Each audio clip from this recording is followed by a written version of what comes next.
राधे राधे राधे। मेरी आवाज नहीं आ रही है विक्की? मैम आ रही है शिवानी मैम। को तो एकदम बराबर आ रही है। चलो आ रही स्टार्ट है। करते हैं। आ रही है मैम। हाँ वही मैंने वही कहा। चलो ऑर्डर 5 तक मैं ऑलरेडी कंप्लीट कर चुकी हूँ, उसके नोट्स आपको ऑलरेडी प्रोवाइडेड है। ऑर्डर नंबर 6 स्टार्ट करते हैं।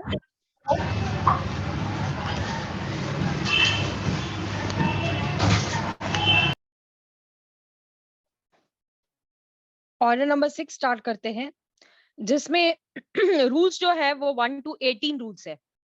देखो आप जो मैम यहाँ प्लीडिंग से करना प्लीडिंग स्टार्ट स्टार्ट करते हो करें। ना, हाँ ऑर्डर नंबर 6 यहाँ से प्लीडिंग स्टार्ट होगी कि जो भी हम ड्राफ्टिंग करते हैं, प्लीडिंग करते हैं, जैसे आपका सब्जेक्ट हो गया ना ड्राफ्टिंग एंड प्लीडिंग, तो लीगली प्रोफेशन में ये सब कैसे चीजें होती है अपने को सीखना है। तो आप यहाँ पे प्लीडिंग भी सीखोगे, यहाँ पे आप ड्राफ्टिंग भी सीखोगे। इस रूल्स में कुछ ड्राफ्ट करना सिखाऊंगी, जैसे ऑर्डर 6 रूल 17 हो गया, उसको कैसे ड्राफ्ट करते हैं वो भी सिखाऊंगी मैं। ठीक है, तो चलिए प्लीडिंग्स की तरफ बढ़ते हैं। प्लीडिंग्स जो होते हैं ये बैकबोन होते हैं लीगल प्रोफेशन के।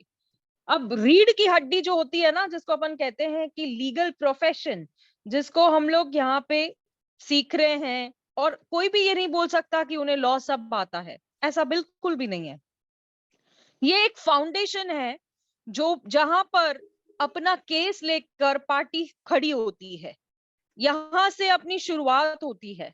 ठीक है, जो केस होता है उसको हम लोग एक प्लीडिंग के रूप में, जैसे गणपति जी का जन्म हुआ था, पता है ना आपको कि उनको जो शीश लगाया गया था एलिफेंट का, तो उनका जन्म हुआ था ना, तो हमारा केस से प्लीडिंग का जन्म होता है, मतलब case gives birth to pleading. समझे आप? तो मोरेवर जो होता है यहाँ पर, जो रिलीफ जो क्लेम करते हैं, जो नहीं कर सकते हैं, आप उसको प्लीडिंग में नहीं लिख सकते। जो आपको क्लेम करनी है उसी को लिखिए।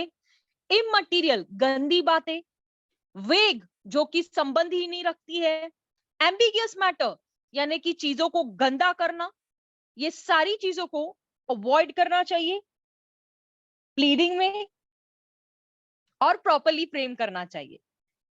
ठीक है, प्रॉपर्ली फ्रेम करोगे तो उससे क्या होगा बच्चे, कहीं ना कहीं आपका जो है केस आपके फेवर में हो जाएगा। मैम ठीक जो है, आपने चलो। दिखाया था परसों, तो वो वही है ना प्लीडिंग बेसिकली? यस सेम बच्चे, चीज वही है। यस यस यस, मैं प्लीडिंग्स करना भी सिखाऊंगी आपको। मैं आपको ये एक मैम ने होमवर्क स्टार्ट दूंगी किया था जिसमें, सिखाने का। हाँ वो तो मेरी मैम ने बिगनिंग थी, वो सिखाया। तो बस शुरुआत है।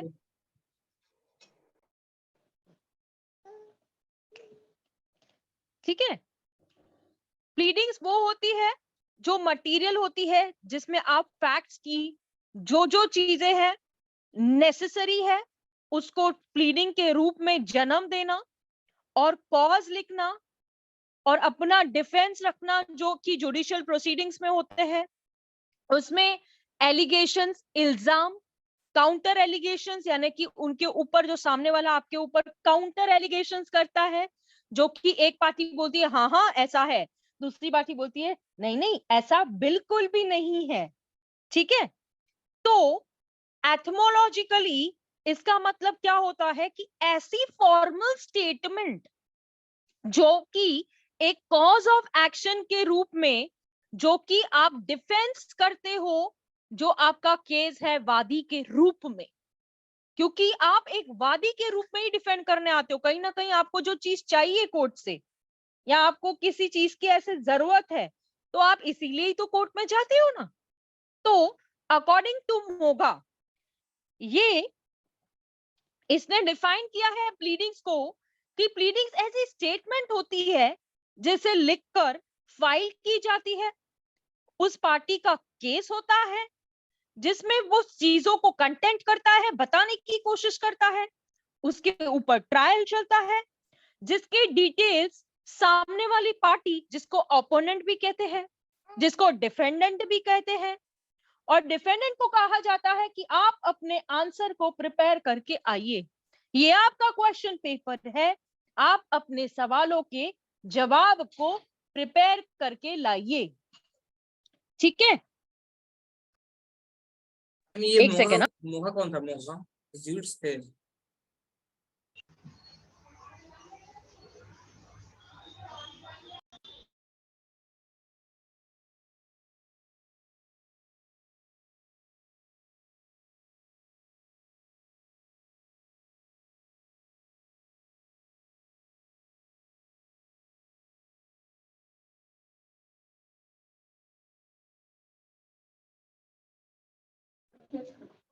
हाँ विकी, मोगा वो है, देखो आपने ऑस्टिन क्या बोलता है सुना है? ऑस्टिन की डेफिनेशन क्या बोलती है?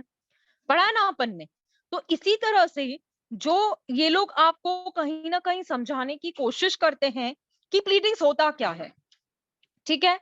तो यहां से आपको समझना है कि प्लीडिंग्स होती क्या है। जैसे कि मैंने आपको बता दिया कि 18 रूल्स है, ठीक है? आप 18 साल की उम्र में आओगे तभी तो प्लीडिंग सीखोगे ना। 16-17 में क्या करोगे? इतने बड़े बड़े केसेस को छापा मारना आसान थोड़ी है। केस एनालाइज करना, समझना, उसकी पिक्चर बनाना, किसको कौन सा रोल देने का है, किसको सलमान खान बनाना है तो किसको आपको कादर खान बनाना है ना? तो ये तो आपके ऊपर डिपेंड करता है कि आप केस कैसे बनाते हैं, कितना स्ट्रॉन्ग लेवल पे बनाते हैं। तो ऑर्डर नंबर 6 को, प्लीडिंग को डिफाइन किया गया है, जिसको अपन प्लेंट बोलते हैं, जो कि मैंने उस दिन आपको दिखाया था। दूसरी चीज उसको बोलते हैं रिटन स्टेटमेंट। रिटन स्टेटमेंट हमेशा हमेशा प्रतिवादी लाता है, अपने आप को पूरी तरह से डिफेंड करने आता है। लेकिन रिटन स्टेटमेंट भी तो प्लेंटी है, वो भी तो प्लेंटी है। हम शक्ल तो नहीं बोल सकते, लेकिन सेम सेम है ये भी बोल सकते हैं, थोड़ा बहुत तो सेम होता है उसके अंदर। तो रिटन स्टेटमेंट भी बनाना मैं आपको सिखा दूंगी कि आपको जो फॉलोइंग 4 पैराग्राफ्स होते हैं वो कैसे लिए जाते हैं, टेक्निकली हमको किस तरीके से उसको ड्राफ्ट किया जाना होता है, ये भी बहुत जरूरी है आपको समझने के लिए। तो यहाँ पर आपको मीनिंग क्या है प्लेंट का और रिटन स्टेटमेंट क्या है, पहले इसको जानते हैं कि प्लेंट होता क्या है। प्लेंट जो होता है ये पहला स्टेप होता है, किस लिए? कि आपको एक सूट बनाना है, आपको एक केस की तैयारी करनी है। तो जो लीगल डॉक्यूमेंट होता है जिसमें प्लेंटिफ की स्टेटमेंट होती है कि उसे कोर्ट से चाहिए क्या, उसे लिखकर उसका पर्टिकुलर्स बना के, पर्टिकुलर्स का मतलब क्या होता है? Para 1, para 2, para 3, para 4, para 5, जितने भी पैराग्राफ समझ के चलिए, ठीक है? जो कि हम ऑर्डर 7, जब रूल सीपीसी 1, जो ऑर्डर 7 का रूल 1 पढ़ेंगे ना हम, तो आपको प्लेन किस तरीके से बनाया जाता है। फिर आप ऑर्डर 7 रूल 11 होता है, जो प्लेन रिजेक्ट किन चीजों पे होता है, मतलब आपकी एंट्री का एग्जिट बनाया जाता है। जैसे हम मॉल में जाते हैं तो एंट्री के बाजू में ही एग्जिट है क्या? यानी कि आपने एंट्री मारी और बस आपको एग्जिट करना है। ये ऑर्डर 7 रूल 11 जब अपन पढ़ेंगे तो इसको और अच्छी तरह से समझेंगे। फिलहाल आपको ये जानने की बहुत जरूरत है कि प्लेंट होता क्या है। Hansraj Gupta versus official liquidator and Dun Mussoorie tramway का जो केस है, जिसमें उन्होंने कहा है कि जो स्टेटमेंट ऑफ क्लेम होता है आप डॉक्यूमेंट कोर्ट में लेके जाओगे, यानी कि आप डॉक्यूमेंट को प्रेजेंट करोगे। कहां पे? कोर्ट में। कैसे? सिविल सूट में। सिविल सूट को आपको इंस्टीट्यूट करना पड़ता है, ठीक है? सिविल सूट को आपको इंस्टीट्यूट करना पड़ता है, यानी कि कोर्ट में जाके सिविल सूट को लगाना पड़ता है, ठीक है? चलिए, what is a written statement? Written statement अगर हम लीगल डिक्शनरी के हिसाब से चलते हैं तो वर्ड रिटन स्टेटमेंट का मतलब होता है जो भी आप डिफेंड करने वाले हो, है ना? हम आजकल जो मर्डर को डिफेंड करने के लिए हमारे पास जो प्रोविजंस है कि हमको अगर डिफेंड करना है तो कैसे करना है। एक मेजर मर्डर का डिफेंडेंस तो आपको पता है कि क्या लिया जाता है, क्या डिफेंस लिया जाता है मर्डर को। मर्डर के केस में कुछ तो डिफेंस लिया जाएगा, वरना तो सीधा फांसी पे चढ़ जाएगा। चैप्टर 4 सुन ली तो IPC. Very good, chapter 4 IPC, very very good, ठीक है? तो यहाँ पर जो रिटर्न वर्ड्स होते हैं प्लीडिंग के, जहां पर मटेरियल फैक्ट होते हैं, यानी कि जो प्लेंटिफ ने जो भी फैक्ट्स कहे हैं उसका लीगल ऑब्जेक्शन लिया जाता है और इस प्लीडिंग को डिफेंड करता है ये प्रतिवादी, जिसे अपन डिफेंडेंट कहते हैं। प्रतिवादी और डिफेंडेंट दोनों एक ही है, वादी और प्लेंटिफ दोनों एक ही है, हिंदी का डिफरेंस है, बाकी कोई डिफरेंस नहीं है। ठीक है, इस वाद के ऊपर आपको जो जवाब देना होता है वो है हमारा रिटन स्टेटमेंट। ठीक है, अब इसका ऑब्जेक्टिव ऑफ प्लीडिंग क्या है, मेन ऑब्जेक्ट क्या था कि जो भी पार्टीज है वो अपने इश्यूज को रखे, भाई हमारा तो इसलिए झगड़ा हो रहा है, और to prevent surprise and miscarriage of justice का मतलब होता है कि जो देखो कहते हैं ना कि जो कानून है वो अंधा है, तो मिसकैरेज ऑफ जस्टिस का मतलब है कि ऐसा ना हो जाए कि जो चीज के लिए आप कोर्ट में गए वो आपके खिलाफ हो जाए जो आपके पहले आपके फेवर में थी। तो ये इनजस्टिस नहीं होना चाहिए, यानी कि कोर्ट की तौहीन भी ना हो, और कोर्ट के साथ में देखो आप अगर कोर्ट में कुछ भी स्टेटमेंट्स देते हो तो हर एक चीज का जो भुगतान है आपको भरना पड़ता है ना। ऐसा थोड़ी है कि आप ये कोर्ट गार्डन थोड़ी है, आप चल के आ गए जो बोलना चाहे बोल के चले गए, ये कोई यहाँ पे स्पिरिचुअल काम थोड़ी चल रहा है या मेडिटेशन थोड़ी चल रही है। तो इसलिए अवॉइड करना कि आपके अननेसेसरी एक्सपेंस और आप इसके लिए ट्रबल में नहीं आ जाए। ठीक है, पब्लिक टाइम को सेव हो जाए, इररेलेवेंसी ना हो, और कोर्ट को आप असिस्ट कर सकते हैं कि सर ऐसी नहीं ऐसी बात है, आप इसे गलत समझ रहे हो। तो ये जो थे आप देख सकते हो कि ये जो ऑब्जेक्टिव होना चाहिए कि हमारे ये प्लीडिंग्स में होने चाहिए।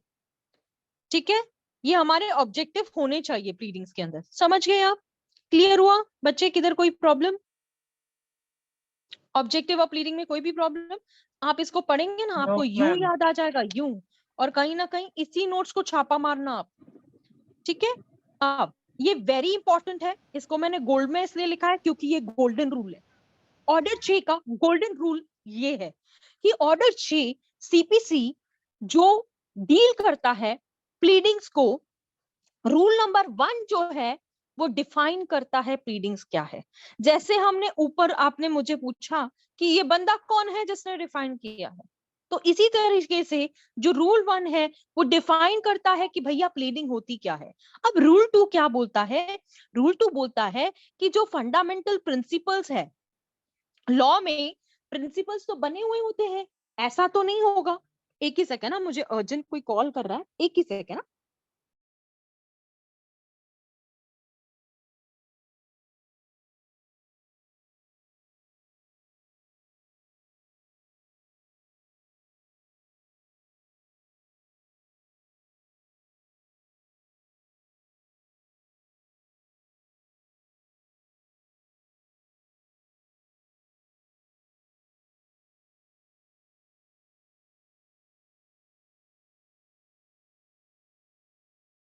ठीक है, जो कि parties to supply necessary particulars, यानी कि पार्टी को बताना पड़ेगा कि नेसेसरी पर्टिकुलर्स क्या है। रूल 14 से 15 जो है वो साइन और वेरिफिकेशन की बात करता है। वादी को जो दावा है, जो प्लेंट है, जो जो अपन वाद कह रहे हैं उसको साइन तो करना पड़ेगा। उस दिन मैंने आपको वेरिफिकेशन दिखाया था, जो विकी ने मुझसे कहा था कि मैम ये तो मतलब ये क्या है, ये तो एफिडेविट ही है। तो मैंने कहा था हाँ, वेरिफिकेशन एक तरीके का एफिडेविट ही होता है जो आप वाद के ऊपर देते हैं। रूल नंबर 16 जो है ये सबसे हॉट केक है, तो चीज केक बहुत खाते हैं, 16 की उम्र में आ गई मम्मी ये केक लेके दे वो केक लेके दे। तो यहाँ पर स्ट्राइक आउट की बात की जा रही है कि ऐसा गंदी बातें अगर आपके प्लीडिंग में लिखी हुई है तो उसको कोर्ट निकाल के बाहर का रास्ता दिखा सकता है, आपको बोल सकता है ये पैराग्राफ को डिलीट करो, उखाड़ के फेंका सकता है, आपको बोलेगा चेंज करके आओ, पर ये अलाउ नहीं करेगा। रूल नंबर 17 पे खतरा, ये ऑर्डर 6 रूल 17 ना उस्मा के एकदम टंग पे बैठा हुआ है, मैं 100% कह सकती हूँ, क्योंकि ये अमेंडमेंट का जो बात करता है 17 और 18 दोनों अमेंडमेंट की बात करते हैं, क्योंकि 17 आपको अमेंडमेंट क्या है ये बताता है, 18 आपको बोलता है कि 14 दिन में अमेंडमेंट नहीं किया तो भैया वापस जाओ, आपका कोई लेना नहीं ना नहीं है यहाँ पर फिर। ठीक है, अब मैंने आपको पूरा 18 के 18 रूल्स यहाँ पर आपको टेबल पे सर्व करके दे दिए हैं। ठीक है, 1 से लेके 18 आपकी आंखों के सामने है। पहला रूल जो है वो डिफाइन करता है, दूसरा फंडामेंटल प्रिंसिपल, 3 से 13 आपको जो नेसेसरी जवाब पर्टिकुलर्स है वो देना है। 14 से 15 आपकी साइन और सिग्नेचर की बात की जा रही है, वेरिफिकेशन। 16 आपको बोलता है निकल के बाहर निकल, स्ट्राइक आउट करने की बात करता है। 17 आपको कहता है कि आप अमेंडमेंट की बात करो। 18 आपको बोलता है 14 डेज याद रखना जो 16 में करना चाहते थे। ठीक है, 16 17 18 ये हॉट हॉट हॉट, जैसे लड़कियां 16 17 18 में आती है ना, तो ये 16 17 18 है हमारे लिए। तो ऑर्डर 6 आपको हमेशा के लिए याद रखना है, क्योंकि आपके प्री पॉइंट ऑफ व्यू से very important, code point of view से वेरी इंपॉर्टेंट, मेंस में तो ये 100% पूछा जाता है। और कहीं ना कहीं आप यूपी का पेपर था उसमें भी ये क्वेश्चन पूछा गया था, अभी रिसेंट पूछे गए हैं, इसमें से काफी सारे क्वेश्चंस आए हैं। तो जब पेपर सॉल्विंग के लिए दूंगी तो 100% ये सब के सब आपके आंखों के आगे आते रहेंगे। ठीक है, रूल नंबर 2 क्या बोलता है, fundamental rules of pleading. Generally जो भी प्लीडिंग्स होते हैं उसमें क्या क्या होना चाहिए, यानी कि आपके डिश में अगर पनीर है और पनीर के साथ ग्रेवी नहीं है तो क्या सूखा पनीर खाएंगे क्या? बिल्कुल नहीं हो सकता है। तो प्लीडिंग में क्या होना चाहिए, फैक्ट्स होने चाहिए, लॉ नहीं होना चाहिए। यानी पनीर के साथ ग्रेवी हो तो ठीक, लेकिन उसके साथ में अगर आपको मशरूम से एलर्जी है, तो अगर पनीर में मशरूम आ गया तो आप बोलेंगे बाबा भज्जी नहीं चाहिए, अपने को ले जाओ यहां से। क्या होगा, मटीरियल फैक्ट होगा। पनीर में क्या होगा, मटीरियल फैक्ट होगा। तो वैसे ही प्लीडिंग में क्या होगा, मटीरियल फैक्ट होगा। Pleading should not include the evidence. Pleadings में क्या नहीं लेके आओगे, अरे इसमें तो वो काजू वाली ग्रेवी नहीं है, इसमें तो बादाम वाली ग्रेवी करी है, कितना बोरिंग सा साउंड कर रहा है। तो फैक्ट्स जो स्टेट करते हैं वो कंसाइज फॉर्म में होने चाहिए, बरोबर होने चाहिए, डेट वाइज होने चाहिए। कि ऐसा नहीं होगा कि आपने बोल दिया कि जो 24 तारीख को मैं गया था, फिर मैं तो 21 को भी गया बाद में, पहले कौन सी डेट आ रही है 21, तो आपको 21 के बारे में बताना है। फिर कौन सी डेट आ रही है 24, तो आप उस 24 का बारे में जिक्र करोगे। तो ये है कंसाइज फॉर्म, यानी कि इधर उधर की बातें नहीं लिख सकते हो, ये कोई लव लेटर नहीं है। ठीक है बच्चे, हर प्लीडिंग में जो भी प्लीडिंग्स होते हैं उसको पैराग्राफ में डिवाइड किया जाता है, 1 पैराग्राफ, 2 पैराग्राफ, 3 पैराग्राफ, यानी कि नंबर 1 2 3 नंबर। हर एक एलिगेशंस में जो भी आपको दिखाना है, तो आप हर एलिगेशन, ऐसा नहीं होगा कि हर एलिगेशन आपको सेपरेट पैराग्राफ में दिखाना है। जो जो समझो ऐसी घटना घटी है तो उसको एक ही पैराग्राफ में आप पूरा दिखाओगे। ऐसा नहीं पहले मैं लंदन गया, बाद में पेरिस गया, फिर सोचा अरे मैं लंदन गया था, ऐसे नहीं होगा। आपके प्लीडिंग स्पेसिफिक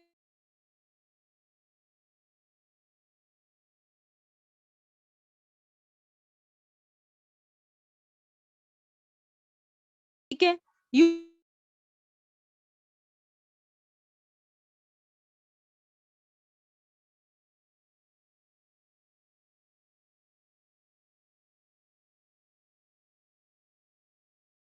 वर्ड्स होने चाहिए, सब चीजों को आप प्लेट में 100% लिख सकते हो बच्चे, कोई प्रॉब्लम नहीं है इस चीज को लेकर।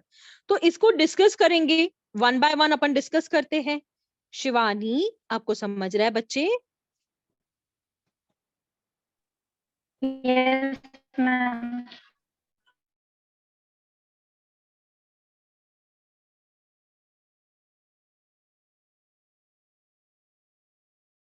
पढ़ाने की जरूरत नहीं है, जो है वो है, उसको बताने की क्या जरूरत है, जो है वो है।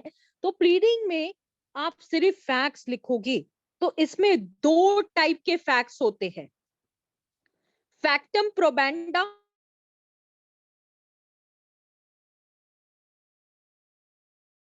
प्री पॉइंट ऑफ व्यू से 100% पूछा जाता है। फैक्टम प्रोबेंडा वो फैक्ट होता है जो आपको मटेरियल फैक्ट को प्रूफ करने में मदद करता है। फैक्टा प्रोबेंशिया ये वो फैक्ट है जो कि जिसको आप प्रूफ करेंगे, जहां पर आपके पर्टिकुलर्स होंगे या आपके एविडेंस होंगे, उसके थ्रू ये प्रूव्ड हो जाएंगे। ठीक है, दिस विल बी प्रूव्ड। हाँ मैम बच्चे, प्रोबेंशिया सीआरपीसी में लगता है ना? यस लगता है, लगता है, यस हमने पढ़ा भी है फैक्टम प्रोबेंशिया, आपने एविडेंस में भी देखा है, एविडेंस में भी देखा है आपने, ठीक है। The pleading should contain only factum probanda. आपके प्लीडिंग्स में ना एविडेंस होना चाहिए, आप फैक्ट्स जितने चाहिए बोलिए ना, जो भी मटेरियल फैक्ट्स होते हैं जिस पर प्लेंटिव रिलाय करता है, यानी कि भाड़ रहा है ना, यानी कि जिसके कंधे पे अपन सर रख रहे हैं ना यहाँ पे, तो वो क्लेम कर रहा है और डिफेंडेंट अपने डिफेंस को लेके आएगा, नहीं नहीं मेरा तो कुछ बनता ही नहीं है, ये तो झूठ बोल रहा है, मेरी तो ऐसी कोई है ही नहीं। तो आपके प्लेंट में जो आप कह रहे हैं आप उसे लिखिए, डिफेंडेंट जो अपने रिटर्न स्टेटमेंट कहना चाहते हैं वो अपने रिटर्न स्टेटमेंट में लिखेगा, है ना। द टर्म मटेरियल फैक्ट को कहीं पर भी डिफाइन नहीं किया गया है, आप पूरा सीपीसी ढूंढ लीजिए, आपको कहीं पे भी मटेरियल फैक्ट नहीं मिलेगा, ठीक है। अगर मैं आपको ऐसी भाषा में बताऊं तो मटेरियल फैक्ट का मतलब पता है क्या होता है, माल का फैक्ट, है ना, मटेरियल बोले तो माल, तो मटेरियल कौन सा मटेरियल कह रहा है ये मटेरियल वो कह रहा है कि जहां आप बोल रहे हो, जिन चीजों के ऊपर आप बोल रहे हो कि हाँ भाई ऐसा है, ये है मटेरियल, जो आप ऐसे लिखते हो, ऐसे में मटेरियल लिखते हो ना, अम्ब्रेला के ऊपर आप आत्मकथा लिखना स्टार्ट करते हो, मैं अम्ब्रेला, अरे तू कहाँ से बना अम्ब्रेला। मैम जैसे 13B की जो पिटीशन जाती है उसमें अगर जो ग्राउंड्स है वो है क्रुएल्टी का ग्राउंड्स है, तो उसमें हम लिखेंगे मारपीट के बारे में, तो वो मटेरियल फैक्ट हो गया। क्या क्या, फिर से बोलो। मैम जैसे 13B का पिटीशन है डाइवोर्स का, तो उसमें जो ग्राउंड्स लिखे हैं वो उसने डाइवोर्स के ग्राउंड डाले हैं क्रुएल्टी का, तो हाँ हाँ वो जो है इसमें अगर ये प्लेंट में लिख रही है अपने मारपीट के बारे में, तो वो हाँ हाँ, मटेरियल फैक्ट हो गया। वो मटेरियल फैक्ट हो गया, जिस भी घटना के बारे में आप लिखते हो वो मटेरियल फैक्ट्स हो जाते हैं। जैसे मैंने आपको 21 और 24 का एग्जाम्पल दिया ना, कि 21 को ये घटना घटी थी कि मैं रास्ते से जा रही थी, कुछ गुंडों ने मुझे गला दबा के मारने की कोशिश करी, उसके बाद मुझे रोड पे फेंक के चले गए, ये एक 21-22 की घटना है। 24 को मैं फिर रोड पे चल रही थी, उसके बाद में मुझे वही गुंडे दिखे, मैं उनके चेहरा को पहचानने लगी हूँ, ये आपकी दूसरी घटना है, क्योंकि वो 21 को भी आए और ये आपके पास 24 को भी आए, तो ये हुए आपके मटेरियल फैक्ट्स जिसको आप बता रहे हो कोर्ट के सामने। यानी कि आप अपने फैक्ट, फैक्ट्स जो होते हैं ना, वो आप लॉ में भले ही कच्चे रहो लेकिन अपने फैक्ट को पूरी तरह से बताओ। कुछ भी बातों को आप क्या कर सकते हो, बढ़ा सकते हो, लेकिन ये ध्यान पे रखना कि बड़ा चढ़ा के बोलने वाली चीज ऐसे ना आपके लिए खतरा बन जाए। तो वो बोलो जो कि स्पेसिफिक हो, जो कि डेफिनेट हो और जो कि सही हो। तो एक लॉयर जो होता है ना, ये केस बनाने में बहुत मास्टरमाइंड होता है, इसीलिए तो मैं आपको यहीं पे सिखा रही हूँ कि ये यहीं से सीख लो। बेस कच्चा नहीं होगा ना, बेस पक्का होगा ना, तो आप किसी को भी यूं ही ऐसे पछाड़ सकते हो, ठीक है। चलिए, यहाँ पर union of India versus Sitaram का केस है, जहां पर मटेरियल फैक्ट्स के बारे में ये बताया गया है कि जो फैक्ट्स जहां पर प्लेंटिफ के कॉज ऑफ एक्शन या डिफेंडेंट के डिफेंस पे या कोई अदर वर्ड्स जो कि प्रूव किए जाएंगे इन ऑर्डर टू स्टैब्लिश, एक ही मिनट विकी, plaintiff's right to relief in the plaint और defendant defence in the written statement, जो प्लेंटिफ को मांगना है प्लेंटिफ मांगेगा, जो डिफेंडेंट को डिफेंड करना है डिफेंड करेगा, है ना। इस पे जब हम आगे चलेंगे तो सेट ऑफ और काउंटर क्लेम की चीजें जो होगी ना, कि सेट ऑफ क्या होता है, काउंटर क्लेम क्या होता है, तो जो आप रिलीफ और यहाँ पे समझ रहे हो ना, तो आपको बहुत डेफिनेटली समझ में आएगा। विकी कुछ कहना चाहते हो आप? मैं पूछ रहा है एडिशनल प्लेडिंग क्या होता है, सब्स्टिट्यूएंट प्लेडिंग क्या होता है? एडिशनल प्लेंट, प्लेडिंग प्लेडिंग प्लेडिंग एडिशनल प्लीडिंग क्या होती है कि आप अगर कोई भी प्लीडिंग्स को बाद में ऐड करते हो तो उसको एडिशनल कहा जाता है। या देखो, आप रूप नहीं चेंज कर सकते हो, यानी कि प्लेंट प्लेंट प्लेंट का ना जो है कि समझो पहले प्लेन सलमान खान दिख रहा था, उसके बाद आप शाहरुख खान नहीं कर सकते हो उसको, आपको सलमान खान में एडिशन करनी है, जो भी करनी है उसको एडिशनल प्लेंट कहा जाता है। दूसरा क्या कहा आपने? Subsequent pleading. सब्स्टिट्यूट प्लीडिंग्स और सब्सिक्वेंट।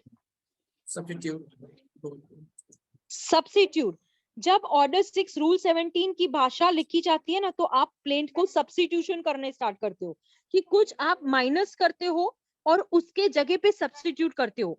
यानी कि एग्जाम्पल के तौर पे लेती हूँ मैम ये कि ऑर्डर 8 या 9 रूल में दिए हुए हैं। हाँ आएंगे आएंगे, जब ऑर्डर 8 और 9 आएंगे ना, तो आपको ये सारे सब्स्टिट्यूट और ये सब चीजें मैं आपको बताऊंगी। आपने मेरे को जनरल पूछा तो मैं आपको फिलहाल के लिए बता रही हूँ, लेकिन इसको डीप डेप्थ स्टडी करेंगे। आप यहाँ पे नोट से तो समझ रहे हो ना कि मैं हर एक बात के एंगल को पकड़ के चल रही हूँ आपके लिए, एक एक चीज, छोटी चीजें दिखा रही हूँ, है ना। जैसे आप बोलते हो ना सीपीसी बोरिंग है, आपको जरा भी बोरिंग लग रहा है क्या सीपीसी? मैम अब नहीं लग रहा है, पहले लग रहा था। बिल्कुल नहीं लगेगा, बिल्कुल नहीं लगेगा। आपको ट्रस्ट रखने की जरूरत है, बाकी नहीं, और कुछ नहीं। ठीक है, चलिए। वीरेंद्र नाथ वर्सेस सतपाल सिंह का केस है, जो सुप्रीम कोर्ट ने कहा कि जो फ्रेज है मटेरियल फैक्ट्स के बारे में जो भी पार्टी रिलाय करती है, जैसे प्लेंटिफ क्लेम करता है और प्रतिवादी डिफेंस करता है, तो यही तो मटेरियल फैक्ट होता है जो आपके कॉज ऑफ एक्शन में होता है। आप कॉज ऑफ एक्शन की बात को बताओगे ना, कि जैसे मैंने आपको बताया था, अगर आपका कॉज ऑफ एक्शन मिसिंग है, जिस चीज को लेकर आप कोर्ट में आए हो, कोर्ट आपको दरवाजे से बाहर का रास्ता दिखा देगा। ठीक है। देवकी नंदन वर्सेस मुरलीधर, इसमें कहा गया था कि जो भी प्लीडिंग है, आप कोई भी एविडेंस नहीं लिख सकते प्लीडिंग के अंदर, जो है आप लिखो ना, कोई भी आप फैक्ट्स लिखो जो भी है, finding can not be sustain, यानी कि आप किसी भी केस को उठाकर प्लीडिंग में चिपका नहीं सकते। ठीक है, मतलब चलो आप बोले कि अरे प्लेंट में ये केस तो लग रहा है, चल यार लिख देते हैं, कोर्ट में ऐसे नहीं चलता है। प्लेंट में आप कभी भी केस लॉ को नहीं लिख सकते, किसी साइटेशन को नहीं लिख सकते, कोई फाइंडिंग्स को नहीं लिख सकते कि अरे ये जज ने तो ऐसा बोला है, तू क्या पागल है क्या ऐसे बोलने के लिए। This can not be done, ये नहीं कर सकते आप जजेस को नहीं सिखा सकते, जो गलत है वो गलत है। ठीक है। केदारलाल वर्सेस हरीलाल का केस है, जहां पर ड्यूटी थी पार्टीज की, जो भी सूट है, ठीक है, वहां पर जो भी फैक्ट्स है आपको बताने, जो आप क्लेम कर रहे हो बताना ही है, तो कोर्ट उस पे चलेगी जो लॉ उस पे अप्लाई होगा, है ना। कोर्ट तो देखेगी ना, लॉ पॉइंट पे समझेगी कि लॉ क्या बोलता है, आपके फैक्ट क्या बोलते हैं, दोनों को जज करके देखेगी, आपके एविडेंस में क्या बोला गया है, सारी चीजों को तो जज करना पड़ेगा ना। इसमें गौरी दत्त गणेश लाल फर्म वर्सेस, हाँ एक क्वेश्चन था। जो केस लॉ आपने बोला कि प्लेंट में नहीं लिख सकते, लेकिन केस लॉ तो यूज होते हैं ना बाबा। आप केस लॉ प्लेंट में कैसे यूज करोगे? आप वर्डिंग्स यूज कर सकते हो केस लॉ की, लेकिन आप ये नहीं बोल सकते हो कि इस केस में ये बोला गया है, वो मेरे केस को लगता है, ये बात आप नहीं लिख सकते हो। इसीलिए जब मैंने उस दिन प्लेंट दिखाया था, क्या मेरे प्लेंट में ऐसा कुछ भी था? कभी भी आपके वर्ड्स आने चाहिए, फ्लुएंसी लीगल वर्ड्स की आनी चाहिए, पर इतना कॉम्प्लिकेटेड, हाँ लेकिन कॉम्प्लिकेट नहीं करने का विक्की, वर्डिंग्स को भी बहुत कम यूज करने का, चीजों को कॉम्प्लिकेट मत करो। जो चीजें आसानी से एकदम क्लियर कट हो सकती है ना बच्चा, उसको बिल्कुल कॉम्प्लिकेट नहीं करेगा। जजेस इस बात पे नाराज होते हैं। हाँ बट केस का रेफरेंस तो देते हैं ना, इस केस में से बोला गया था। मैम जैसे कॉन्स्टिट्यूशन रिलेटेड केस होता है, जैसे किसी का फंडामेंटल राइट वायलेट हो गया, तो उसको क्या कहते हैं मैम, रिट या कुछ भी ऐसा, तो रिट ही हो गया ना, बस कॉन्स्टिट्यूशन, हाँ बस रिट बस वही कहा मैंने, क्या आप रिट थोड़ी फाइल कर रहे हो, ये प्लेंट है बच्चा, ये प्लेंट तो वो मैम रिट जो है वो क्रिमिनल की तरह से ट्रीट होगा। कैसे क्रिमिनल की तरह ट्रीट होगा रिट? क्रिमिनल में साइटेशन देते हैं ना। अरे बाबा, क्रिमिनल में साइटेशन देते हैं, क्रिमिनल में साइटेशन लिखते थोड़ी। आप एक एंटीसिपेटरी बेल का मैटर उठा के दिखा दो मुझे, आप अलग से फाइल करते हो कोर्ट के अंदर। क्रिमिनल में Yes, लिख ma'am. के देते हो कि आप लिस्ट ऑफ नहीं, डॉक्यूमेंट लिख बना के के दो, नहीं क्योंकि सर ये साइटेशन इस मेरे केस को लग रही है। लेकिन आप कभी भी देखो, क्रिमिनल में एंटीसिपेटरी बेल होती है, तो एंटीसिपेटरी बेल कैसे बनाई जाती है ये भी मैं आपको सिखाऊंगी। लेकिन क्या मैं उसमें लिख के दिखाऊंगी क्या सर इस केस में ये बोला गया है तो आपको ये करना ही पड़ेगा? नहीं, वो लिख के एंटीसिपेटरी नहीं वाला मेरे देते, को वो मैम धक्का मार के आर्गुमेंट मैम निकाल ये देगा। कोर्ट के डिक्शनरी पावर होती है, मैम डिक्शनरी यूज पावर तो करते हैं ना। बेटा आर्ग्यू करना इट इज ओके, मैं आपको किधर मना नहीं कर रही हूँ, साइटेशन के ऊपर आर्ग्यूमेंट करो, लेकिन आप प्लीड नहीं कर सकते यार। एक ही बात बोल रही हूँ मैं कि आप लिख के नहीं दिखा सकते। हाँ, लिख के नहीं दे सकते। हाँ, कोर्ट की तौहीन नहीं कर सकते। तुझे मालूम नहीं है क्या ये केस है? ये नहीं कर बाय सकते। आर्ग्यूमेंट वो लोग करते हैं क्या ma'am? By argument you can use it. आप साइटेशन कोर्ट में फाइल भी करते हो, लेकिन प्लीडिंग में नहीं डाल सकते आप। एक बात दिमाग में नहीं, दिल सब जगह पे डाल के रखो, you can not plead citation. इसीलिए तो मैंने आपको ये केस लॉ बताया, इसलिए तो मैंने आपको ये केस लॉ बताया ना बच्चे, ठीक है? It was held that law of pleading may be tersely summarized in 4 words: plead facts, not law. यहाँ पे ये 4 वर्ड्स आपको दिमाग में रखने हैं। प्लीड करना है क्या? फैक्ट को। किस बात को नहीं करना है? लॉ को। सीधी बात है, ठीक है? फिर एविडेंस तो खत्म ही हो जाएगा, ट्रायल तो खत्म ही हो जाएगा, है ना? Ram Prasad versus state of Madhya Pradesh का केस है, जिसमें ये कहा गया कि इट वाज कि ये मिक्स क्वेश्चन ऑफ लॉ और फैक्ट होता है, और वो स्पेसिफिकली प्लीड करना चाहिए, ठीक है? जहां पर आपको कुछ बातें जो मैंने आपको बोली ना कि जो वर्ड्स आप यूज कर सकते हो वो वर्ड्स यूज करो, लेकिन खतरनाक मत करो कि जज को लगे ये तो बहुत ओवर होशियार है, ये हमको सिखाने आया है, तो कहीं ना कहीं आपको बाहरी रास्ता दिखा दिया जाएगा, ठीक है? कोर्ट ने इस पॉइंट पे हेल्ड किया कि जो भी सब्सटेंशियल बाय फैक्ट्स हो सकते हैं, सब्सटेंशिएट किए जा सकते हैं ना फैक्ट्स को और प्लीडिंग्स को, जो भी नेसेसरी फैक्ट्स है आपके केस में आना चाहिए। Union of versus Sitaram Jaiswal का केस है। ये जो मैंने आपको लिखे है ना यहाँ पे, इसको बहुत अच्छी तरह से पढ़ना, क्योंकि इनमें से एक 100% पूछा जाता है, ठीक है?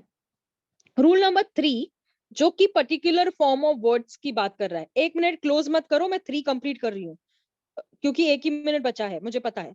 The form of appendix A is applicable जहां पर they are not applicable in a character, may be, shall be used all for pleadings। जो अपेंडिक्स होता है, जो भी when applicable, जहां पर आपको फॉर्म यूज करना है, तो देखो जैसे एसएमएस की लैंग्वेज होती है, वो आपको पता है ना कि आई लव यू, तो आई हार्ट यू भेज दिया, तो ये एसएमएस लैंग्वेज आप प्लीडिंग में अप्लाई नहीं कर सकते हैं, फॉर्म्स लैंग्वेज आप यूज नहीं कर सकते, ठीक है? जो है आपको बताना पड़ेगा, भले आप रियल बताओ, ये नहीं बोल सकते। अगर उस लड़के लड़की ने आई लव यू बोल रहा है तो आपको पर्टिकुलरली आई लव यू लिख के दिखाना है। एग्जाम्पल के तौर पे ले रही हूं मैं सिर्फ, ठीक है? वो आप एसएमएस लैंग्वेज नहीं लिख सकते हैं, हाँ you there, okay, this and that, जो भी रहता है, एग्जाम्पल के तौर पे ले रही हूँ।